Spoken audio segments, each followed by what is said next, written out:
ये सबसे प्रभावी हथियार है। अब जनता भी इस बात को समझ रही है, लोग पूरी तरह सहयोग भी कर रहे हैं।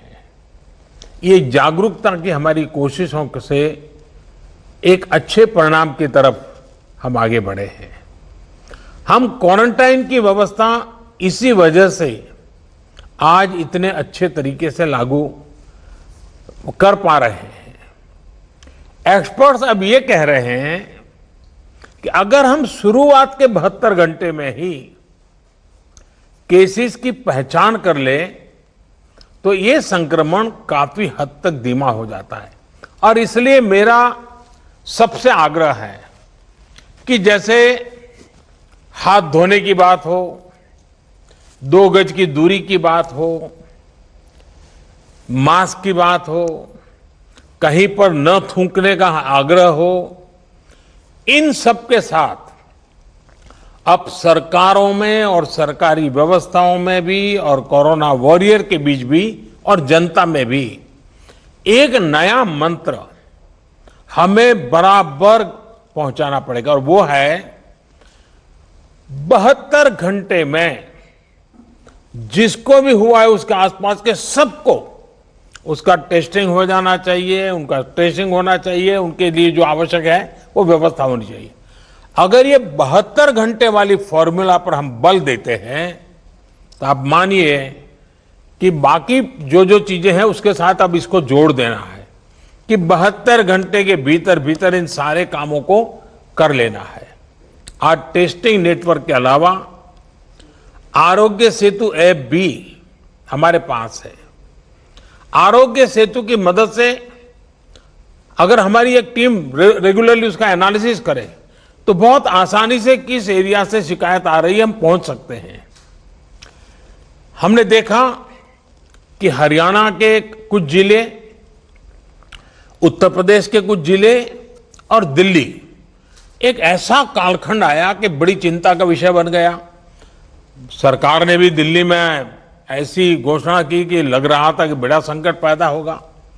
तो फिर मैंने एक रिव्यू मीटिंग की और हमारे होम मिनिस्टर श्रीमान अमित शाह जी को नेतृत्व में एक टीम बनाई और नए सिरे से सारा अप्रोच किया। उन 5 जिलों में भी और शहर में भी, दिल्ली में बहुत बड़ी मात्रा में हम जो चाहते हो परिणाम ला पाए। मैं समझता हूं कि कितना ही बड़ा कठिन चित्र दिखता हो, लेकिन सिस्टमेटिक तरीके से अगर आगे बढ़ते हैं तो चीजों को हम हफ्ते 10 दिन में अपने तरफ मोड़ सकते हैं, और हमने अनुभव करके देखा है। और इसी रणनीति के भी जो मुख्य बिंदु यही थे, कंटेनमेंट जोन्स को पूरी तरह से अलग कर देना, जहां जरूरत पड़े वहां माइक्रो कंटेनमेंट का भी आग्रह करना, 100% स्क्रीनिंग करना, रिक्शा, ऑटो रिक्शा चालक और घरों में काम करने वाले लोगों को भी और अन्य हाई रिस्क लोगों की स्क्रीनिंग पूरी कर लेनी चाहिए। आज इन प्रयासों का परिणाम हमारे सामने है। हॉस्पिटल्स में बेहतर मैनेजमेंट, आईसीयू बेड्स की संख्या बढ़ाने जैसे प्रयासों ने भी बहुत मदद की है। साथियों, सबसे ज्यादा प्रभावी आप सबका अनुभव है। आपके राज्यों में जमीनी हकीकत की निरंतर निगरानी करके जो नतीजे पाए गए, सफलता का रास्ता उसी से बन रहा है। आज जितना भी हम कर पाए हैं वो आप सबके अनुभव उसमें काफी मदद कर रहे हैं। मुझे विश्वास है कि आपके इस अनुभव की ताकत से देश ये लड़ाई पूरी तरह से जीतेगा और एक नई शुरुआत होगी। आपके और कोई सुझाव हो, कोई सलाह हो तो हमेशा की तरह मैं हर समय आपके लिए उपलब्ध हूं।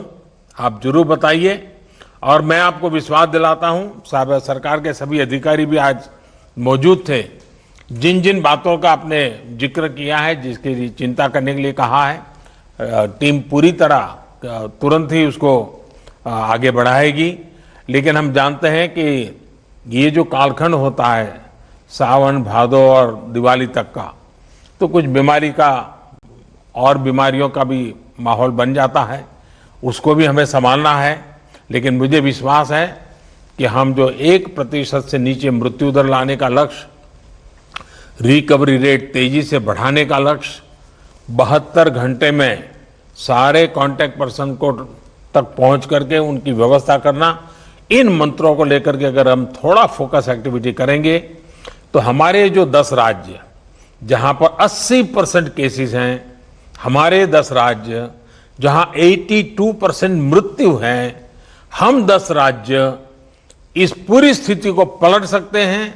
हम 10 राज्य मिलकर के हम भारत को विजयी बना सकते हैं और मुझे विश्वास है कि हम इस काम को कर पाएंगे। मैं फिर एक बार, आपने बहुत समय निकाला, समय की कमी के बावजूद भी बहुत ही अच्छे ढंग से आपने अपनी सारी बातें रखी हैं। मैं आपका बहुत बहुत धन्यवाद करता हूं। नमस्कार, मैं हूं मानक गुप्ता। अगर आपको हमारा ये वीडियो पसंद आया हो तो इसे लाइक और शेयर जरूर करें और हां, हमें सब्सक्राइब और फॉलो करना ना भूलें ताकि आप देश और दुनिया की कोई खबर मिस ना करें। तो जुड़े रहिए हमारे साथ और देखते रहिए News 24।